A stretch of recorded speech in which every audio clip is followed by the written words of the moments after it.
Welcome, everyone. Good afternoon. My name is Greg McCormick. I'm the director of the Georgia Smart Communities Challenge. I want to welcome you to today's informational webinar on the Georgia Smart Communities Challenge, a Georgia Tech initiative. I'm also joined today on this call with Deborah Lamb, the managing director of Smart Cities and Inclusive Innovation. So thank you, Deborah, for being here with us. Before we get started, a few housekeeping reminders. Please keep your audio and video muted at all times to limit interruptions. We are recording today's webinar and we'll be posting it to our website later this afternoon for later viewing. If you or a colleague want to review it later or could not make today's webinar in person. We also will be taking questions at the end of the presentation. We'll be utilizing the chat area to do that. So please type in your questions in the chat area. And of course, you can type in those questions at any time, and we'll just review the list after the presentation and try to get all of your questions answered.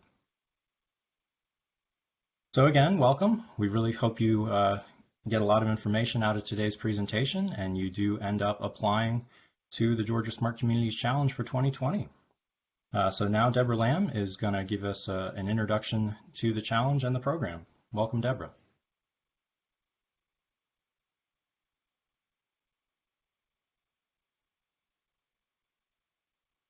Thanks, Greg. Next slides. Do you want to go straight to number 3? So I just wanted to kick off, and again, thanks, Greg. Welcome, everyone. Just with a framework introduction of how we define smart cities and smart communities. That's a question that we often get, especially when you're thinking about your proposal. So to us, smart cities is a continuous improvement process versus an end state, and it recognizes that communities of all sizes and neighborhoods to mega regions can integrate and apply technology and data to improve their quality of life. So this is very broad, but it's something that we think empowers communities, and we want to work with each of you to think about what is the best and most appropriate project that each of you could do that could, one, improve the quality of life for your communities and your residents, but also help you improve your operations and services. And so that's kind of our framework around smart cities. And how we thought about utilizing that framework was, next slide, really thinking about the Georgia Smart Community Challenge. And as all of you know, this is a pretty unique challenge that Georgia has it's only exclusively available for Georgia communities. No other state in the US has this type of opportunity that combines technical and financial resources to implement smart community projects over the next year. And it's really part of our bigger vision to allow communities throughout Georgia to create smart community projects. So it isn't any one city or community that will become the solo or singular city, but we really hope that all Georgia communities can create smart development and build forward. And that's basically the mission behind Georgia Smart. Next slide.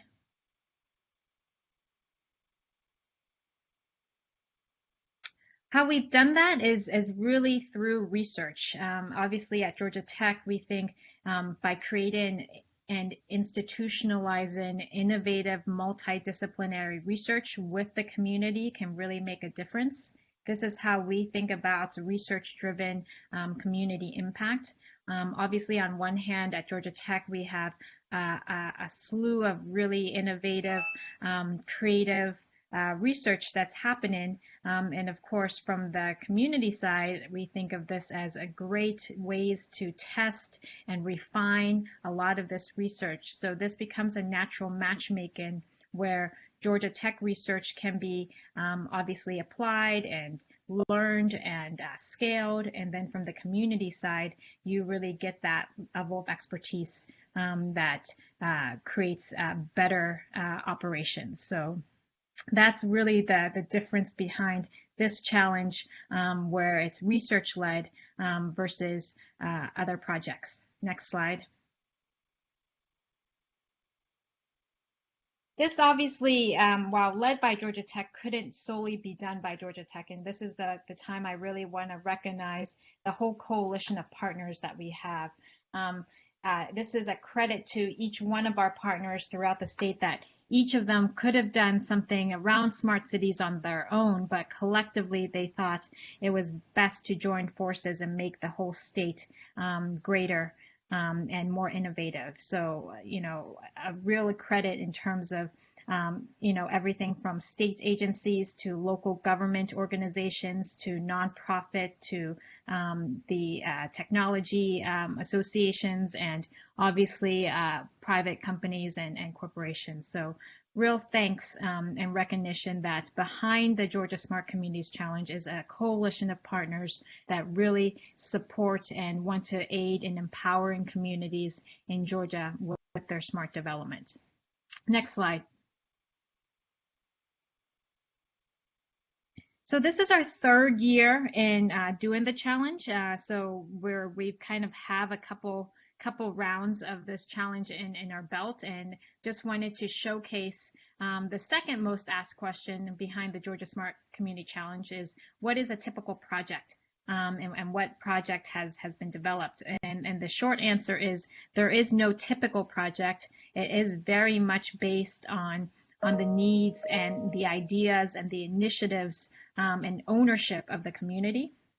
Currently, we have 8 projects that are out there, and you can see they are projects of all sizes, from smaller communities and all types. We graduated our first round of projects back in the fall with Chatham County, Albany, Gwinnett, and City of Chamblee, and now we're on our second class with Milton, Woodstock, Columbus, and Macon. And each one of them has a different project, again, paired with a Georgia Tech professor, but something that allows them to plan and implement over the next year.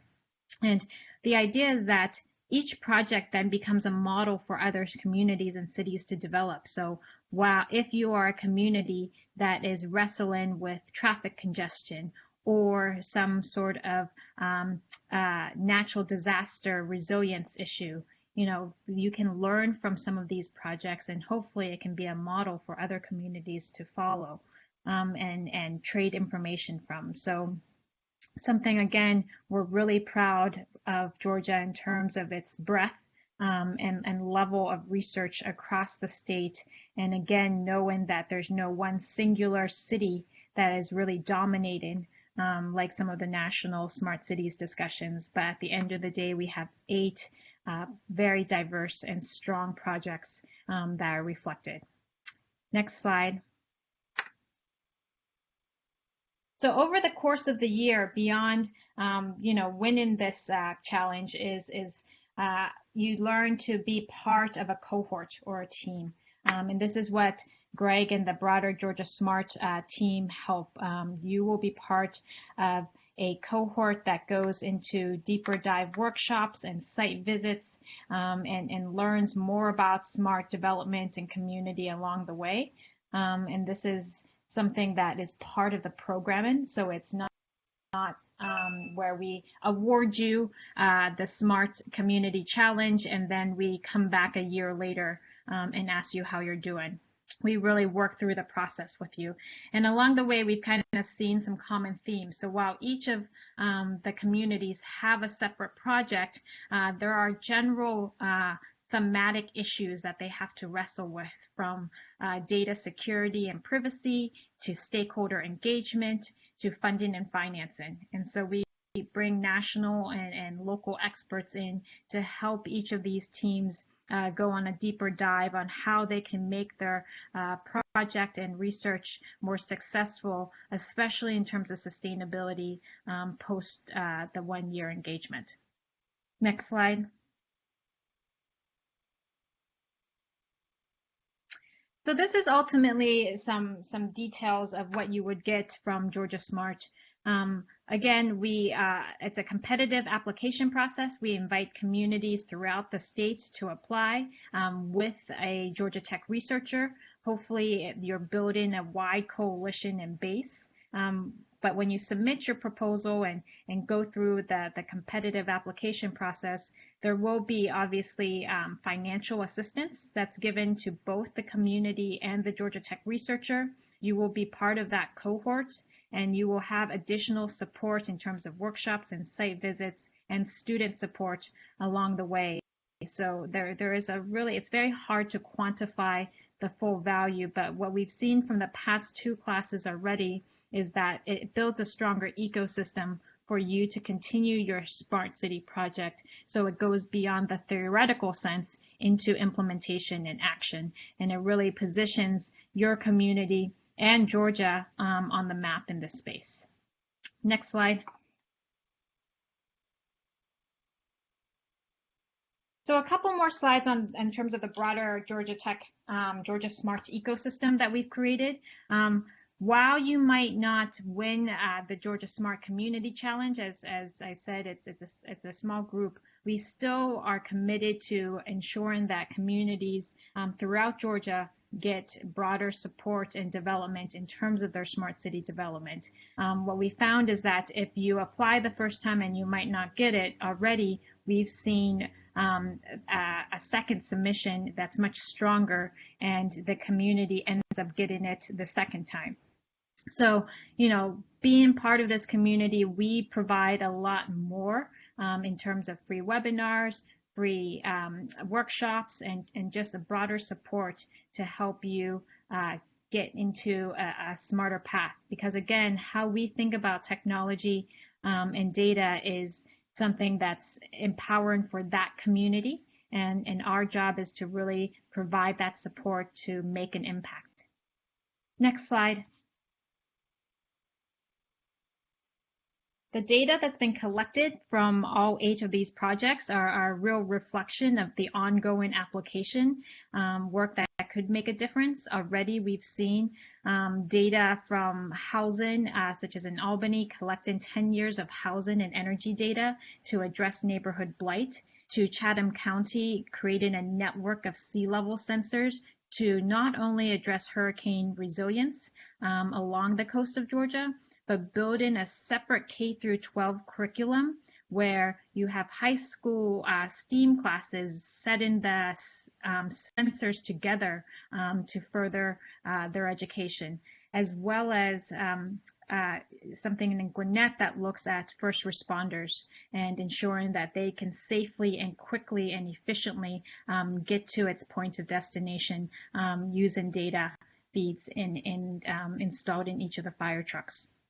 So lots of different data for its original use of obviously the research, but then once that data feed is collected, we can see a lot more applications that can come from that. And together you're forming a stronger data collection for other uses for the communities.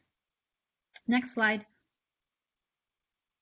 A little bit for the Georgia Tech researchers. Again, each application we encourage and hope that you can identify and work with the Georgia Tech researcher to submit the application and proposal together. We really want to see a strong research component identified that is working as part of the application versus something that's at the end or separate.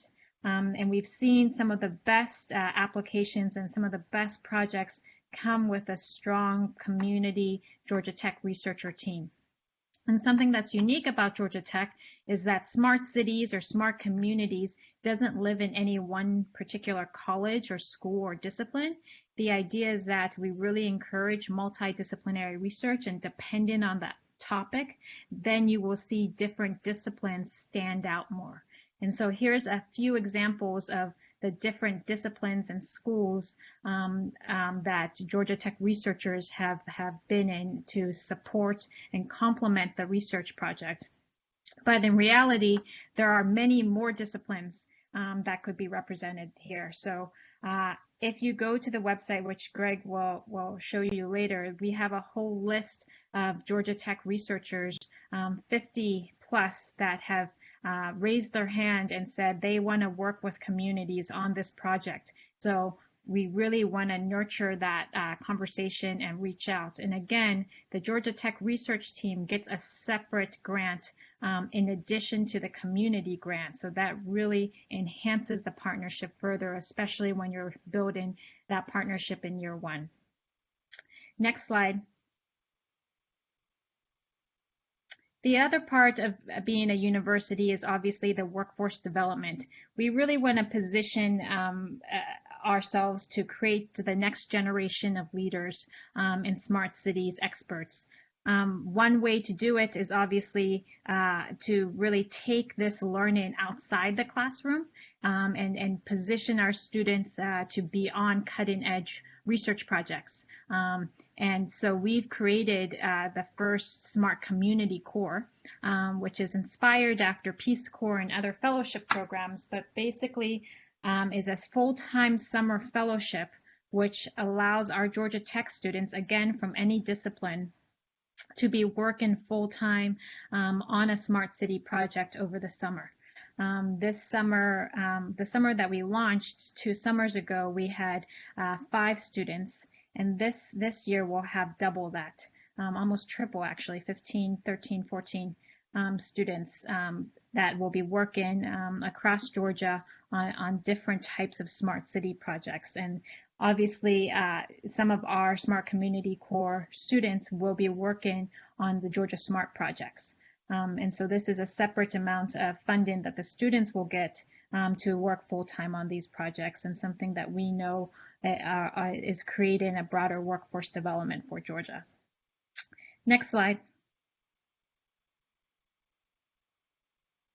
Finally, just a recognition that, again, at the end of the day, the projects are driven by people. And we want to commend the ongoing work that each of these projects have with the community and the stakeholders. You know, a number of these projects not only involve connecting with different departments across the local government and different neighborhood precincts, but also do a lot of more external community outreach to better understand, you know, what the community's needs are, solicit feedback, and essentially engage them so they have a stake in the project and a stake in the process. What's another really great thing to recognize is that while we only provide the first year of financial assistance, because the research partnership with the community is so strong, after that first year, we found is that most of the projects continue into a year 2 and year 3. And the projects have been successful in securing additional funding from other traditional federal research grants, as well as from corporate private donors. So it becomes a lot stronger in terms of additional diverse funding for the projects to continue in terms of sustainability, and something that we are closely continuing to engage with and monitor. Final slide.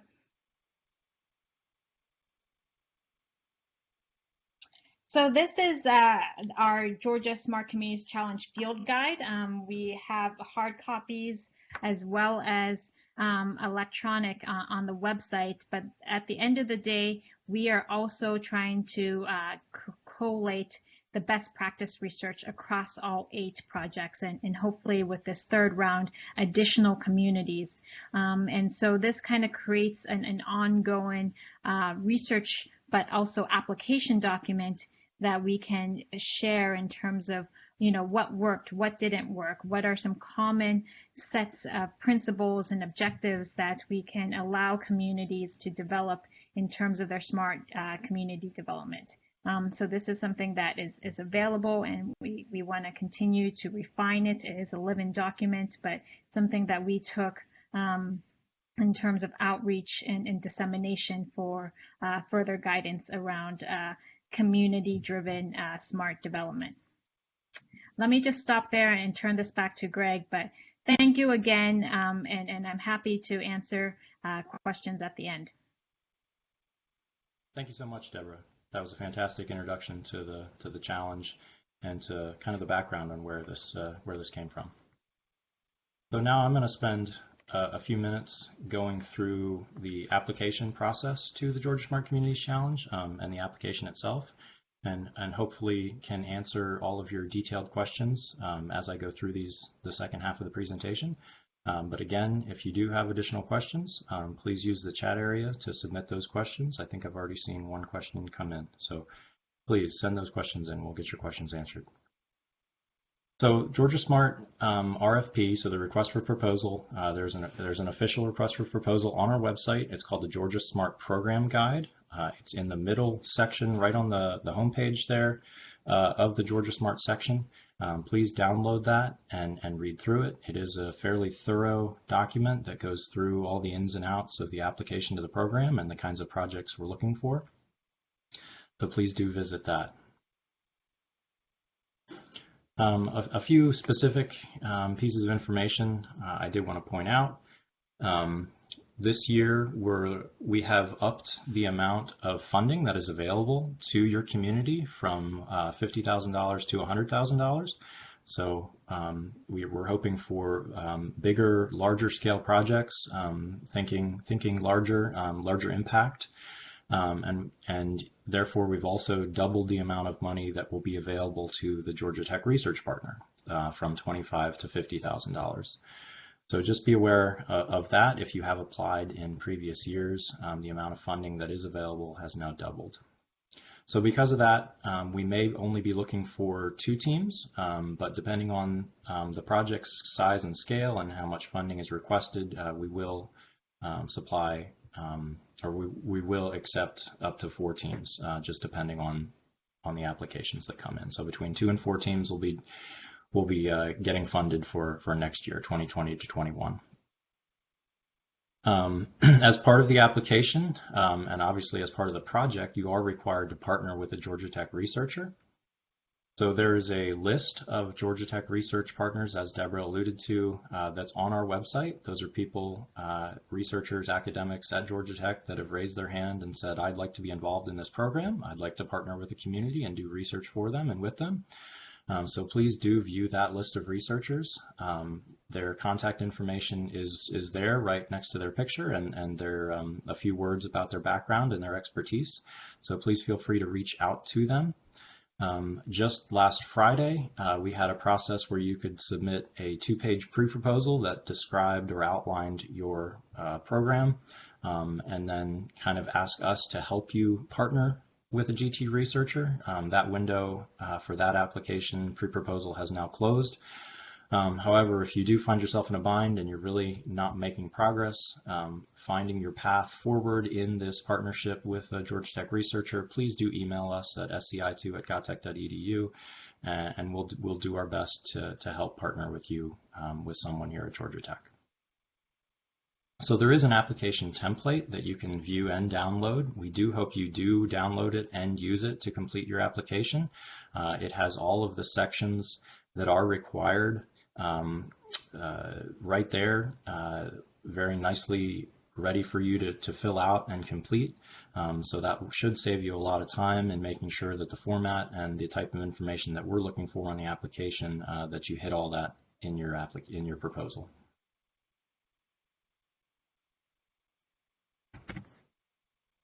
So those are just all the links to the important information there. Again, that's on the main Georgia Smart 2020 Challenge web page, right there in the middle.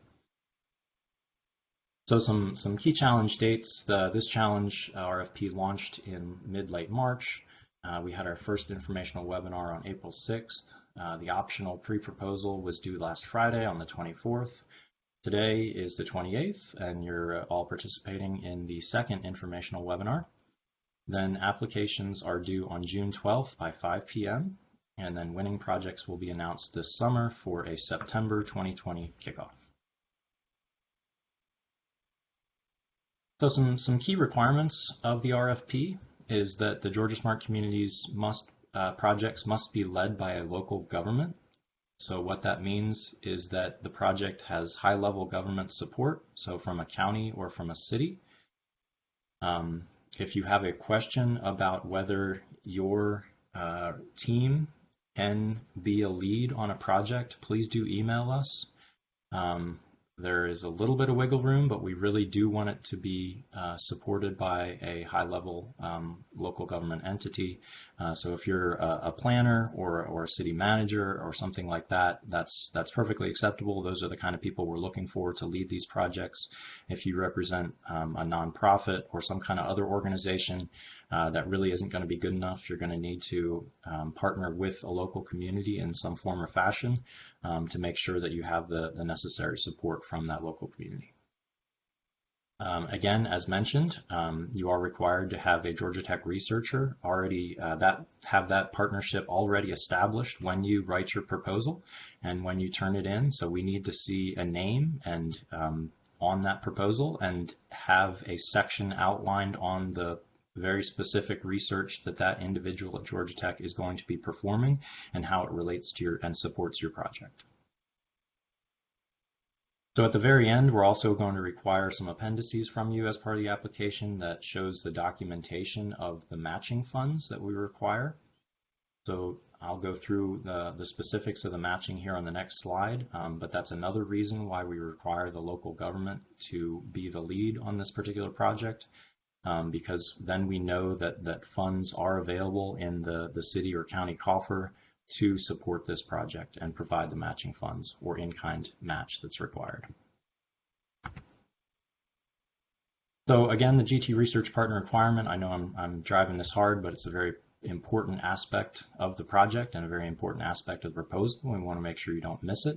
But that person needs to be part of the proposal team. They need to already have been identified. You had a chance to submit a pre-proposal. We got quite a few of those, so we're going to be reviewing those and getting back to those communities and helping them establish a relationship with a Georgia Tech research partner. If you missed that opportunity, we do encourage you to review the research faculty list here, and that's the link that'll take you to the page. There's 50 or 60 individuals available, so please review that list. You should be able to search for particular topics of expertise for these individuals and try to narrow it down that way to see who might be a good fit for your project. So a couple of recommendations regarding the RFP. We are looking for this project to have a lot of partnerships within the community between either government departments or non-governmental entities or commercial entities. So please do look to bring in large groups of people into the project in order to build a coalition and have the support and have the stakeholder engagement to really make an impact. So if you do have any partnerships that are established, please do include letters of support from those organizations as part of your proposal. So again, we do want this project to address a specific community need that you might have. Every community is an individual community that has their own specific problems or issues that need to be addressed. So you may have an issue with transportation and traffic, but everybody has transportation or an issue with traffic. So maybe think a little bit more strategic. A little bit more specific to your community. What's the fundamental underlying problem, and how can you address it in a way that you can apply technology and data and processes to that problem to help move forward, and really think long term about how you can apply those types of aspects of smart community development to move your community forward just in general. And lastly, a very important aspect is these grant funds are not solely for purchase of technology or hardware. You can't just receive the $100,000 and just go buy a bunch of sensors and install them around your community. We're looking for this to be a process, a pilot of technology. You can buy some amount of sensors to test them, to see how effective they are in your community. Do some research with the Georgia Tech research partner, see how effective they are in solving your problem. And if it turns out that you have a great solution as part of this project, then at the end of this, then you can turn around and use your own community funds to purchase that kind of technology and implement it in your community.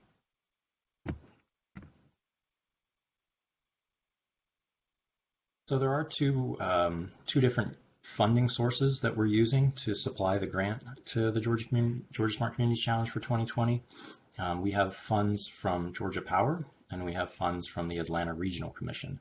And so what that means is that your application will fall into two different particular regions for the state. There's a map there on this page that shows the Region 2 of the Metro Atlanta communities. So if your county or city resides within the orange region, then we're going to require that you propose as a Region 2 community or a Metro Atlanta community.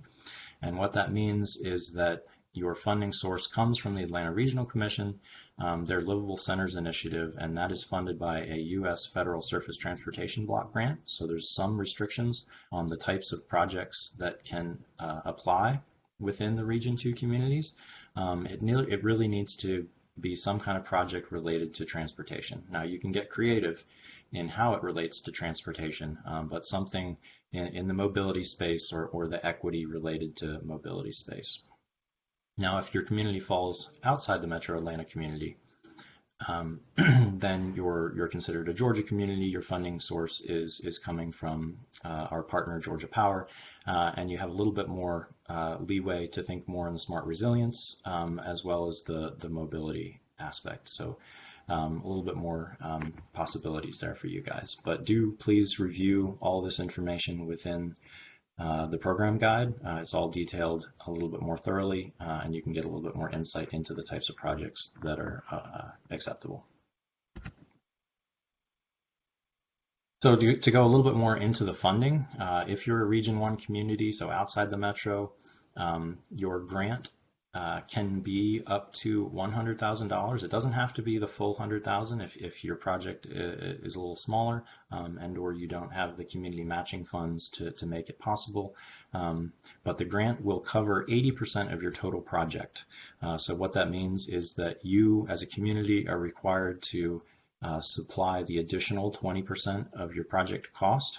So if you are asking for the full $100,000 grant, then your match will be $25,000. Region 1 communities are also required to provide an in-kind match at a 20% level of your project total. So that would, if we go with the example I just made, then that would mean that your community needs to supply an in-kind match of $25,000 as well. And that can be things like staff time, donations of products or services, rental of space, things like that.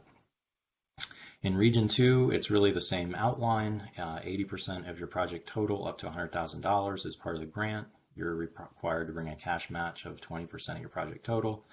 And then the community match is voluntary because of the partnership we have with the Atlanta Regional Commission. That's not required as part of the Livable Centers Initiative. However, we really do recommend that you bring an in-kind match to your project.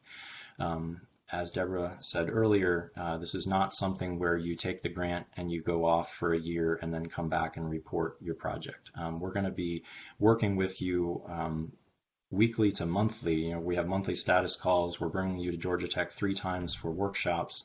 We're going to be in your community for an on-site event, which can be anywhere from a stakeholder engagement event to a demonstration of your technology or something like that. So there really is a lot of staff time that needs to be dedicated to this project.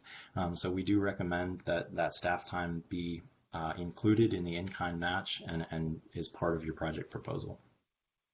And then lastly, the GT research funding is supplied by Georgia Tech in addition to the grant to the community. So that does not come out of the $100,000 grant to your community. It is an additional $50,000 that we supply to the Georgia Tech research partner, and that just comes directly from Georgia Tech to that academic or researcher.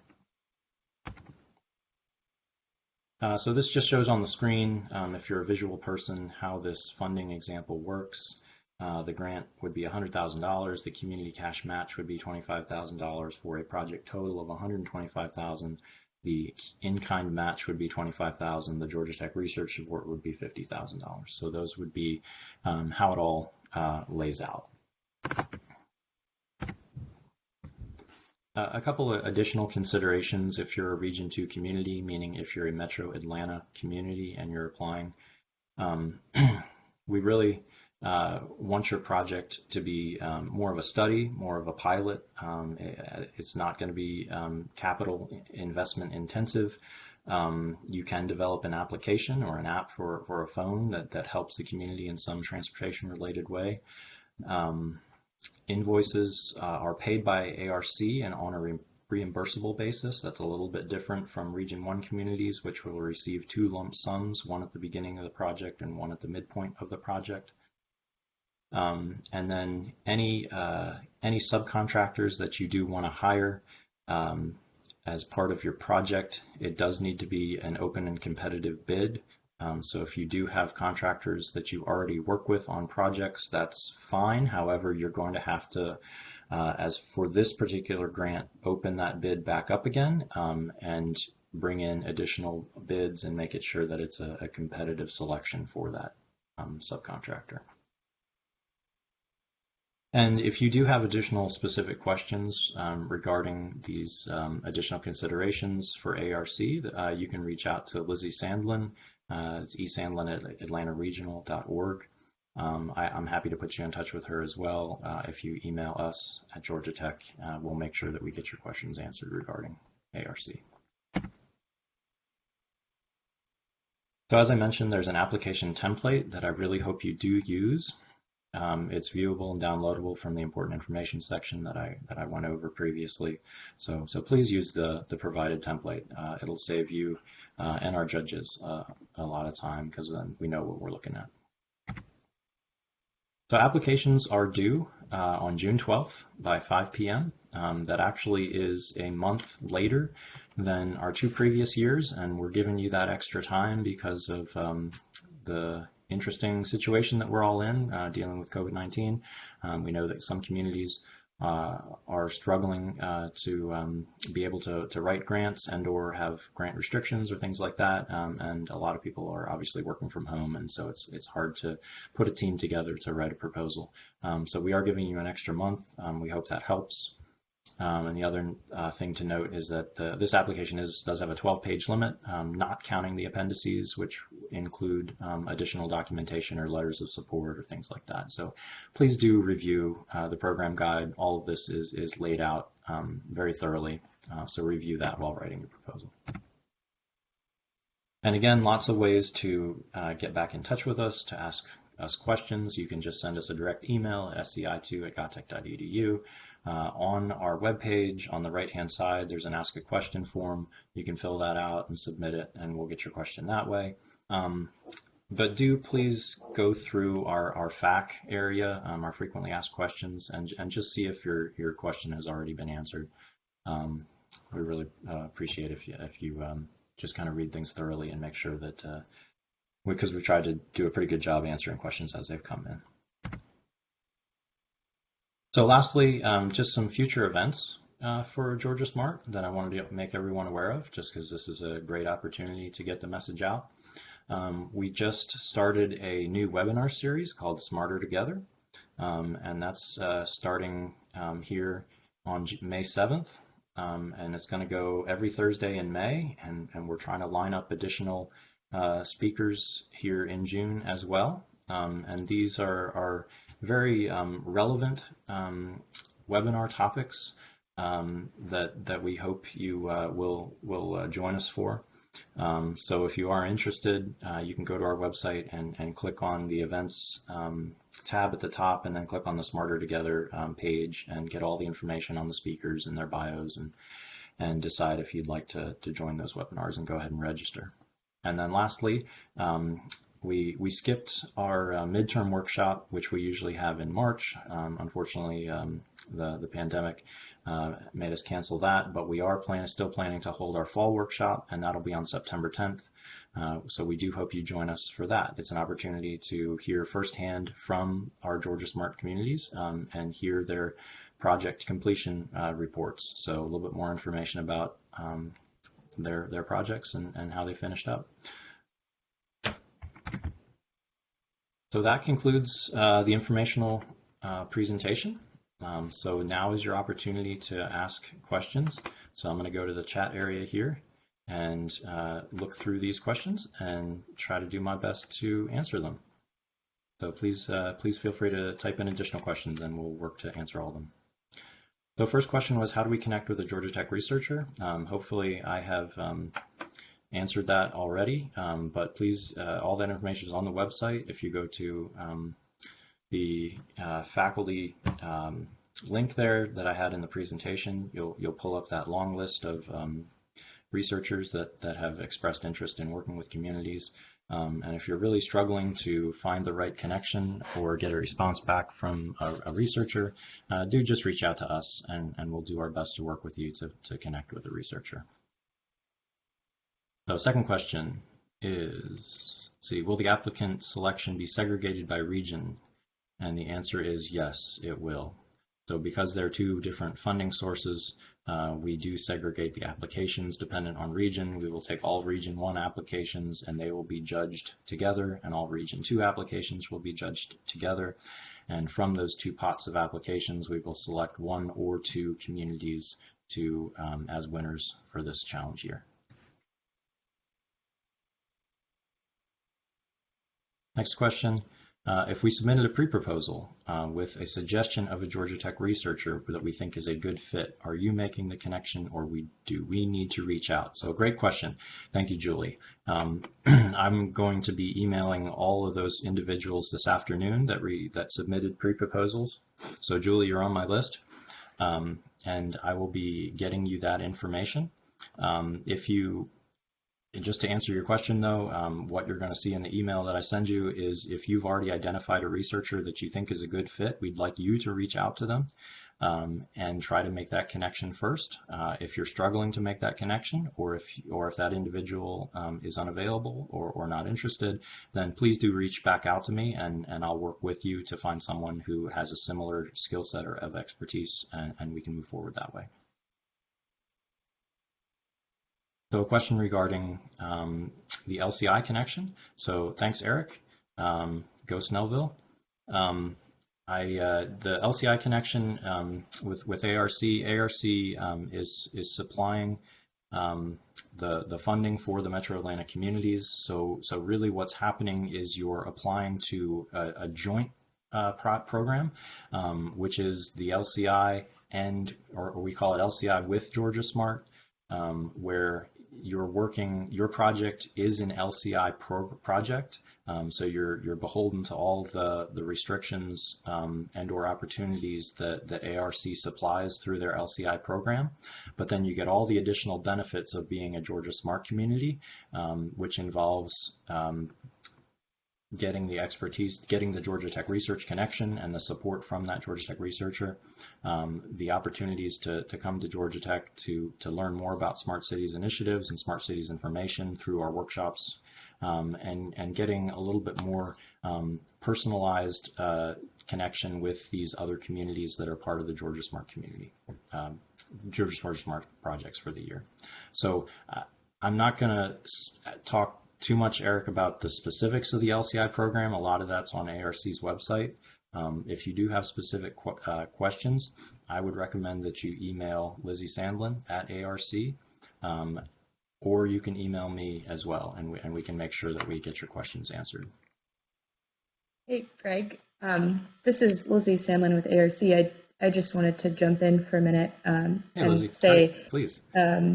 Yeah, just to elaborate on that for a second. It is LCI funding, but it is like if you are familiar with the LCI program in its original form, you don't have to be an LCI community to apply, and it in terms of subject matter, the main limitation on that is just that it has to be transportation related. So hopefully that clears things up a little bit, but please do reach out if you have any other questions. Thanks, Lizzie. I had not looked at the list of people on the call and seen that you're on there, so thanks for jumping in and getting us that information. Next question, as regards to really who should be submitting the grant proposal. Does it need to be a city manager or director, or can it be someone on behalf of those individuals? It should be submitted by the individual who is going to be the project lead.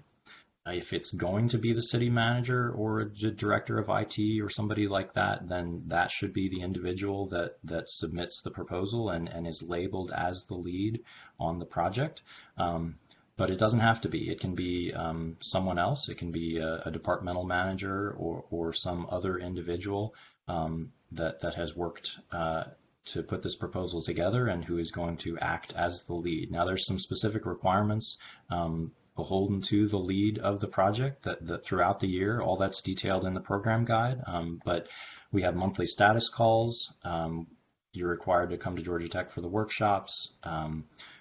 Really, there's just a lot of dialogue. You're the person that I communicate with to find out how the project's going, to solve any problems that you have. So no, it does not have to be, of course, like the mayor or the city manager or some kind of director. But what it does need to be is the actual person who plans to lead the project. So another question about the LCI, hopefully Lizzie just answered that, or we can answer more specifically through email later on. Lastly, or next, does the travel money to visit Georgia Tech come from the grant? It can. That's some of the reason why we are asking you to have in-kind community match, is that obviously that staff time and travel time can hit against that pot of funding. You can also apply your community match money to that travel. But we are kind of hoping that the money coming from the grant is used for the grant specific purposes of either supplying technology or funding a subcontractor to do a study or whatever else, buy some software or whatever else that you need. If that's a little confusing, we can talk more about that if and when the time comes regarding what pots of money can be used for particular aspects of the program. Let's see, another question about travel in general. The money is not restricted. You can use money to travel, so it's up to you how you spend it. I think this might be getting at, can I use it to travel somewhere that's not Atlanta or to a conference or something like that? And the answer is yes. You can use the money to travel. To learn more additional information or go to a site visit or something like that. So we're not going to restrict that aspect about it. But there are different pots of money that should be considered how you should use them, just based on what your city does and does not allow, how you use those funds. So there was a request for Lizzie's email. Lizzie sent that over in the chat. So if anybody else, you need that, it's right here in the chat area. It also resides in the PowerPoint presentation. And as of right now, that's all the questions. So I'll give everybody just one or two more minutes to submit any additional questions. And again, if you don't get your question answered today or thoroughly enough, please do email us. And we'll make sure that we try to do a better job answering your question either on the phone or through email. Another question, can funding go towards researcher salary? So the funding cannot be applied toward community people, their salaries, like a departmental employee of a local government. It cannot be used for salary for those individuals. And then if you're asking about the researchers on the Georgia Tech side, remember that all of that funding doesn't come out of the grant. So there's this specific $50,000 that's all internal to Georgia Tech that we have this pot of money that gets passed over to the research team, and they use that to pay for their salary and their research assistant or their PhD student or something like that. So you as a community don't need to worry about that. If you are an academic or a researcher at Georgia Tech and are asking that question, then the answer is yes, that money that's coming from us internally from Georgia Tech to the other side of the house of Georgia Tech, if it's you as a researcher, yes, definitely that goes to pay. It's a project charge number kind of thing. You use it to apply your time to your researcher's time, PhD, master student, whoever it turns out to be. All right. Any additional questions coming in the door? Can the Georgia Tech researcher apply? So a Georgia Tech researcher needs to be part of a project team that is led by a community. So if you're asking, can a Georgia Tech researcher solely apply to this grant, the answer is no. You need to have a partnership with a community established where the community is the lead.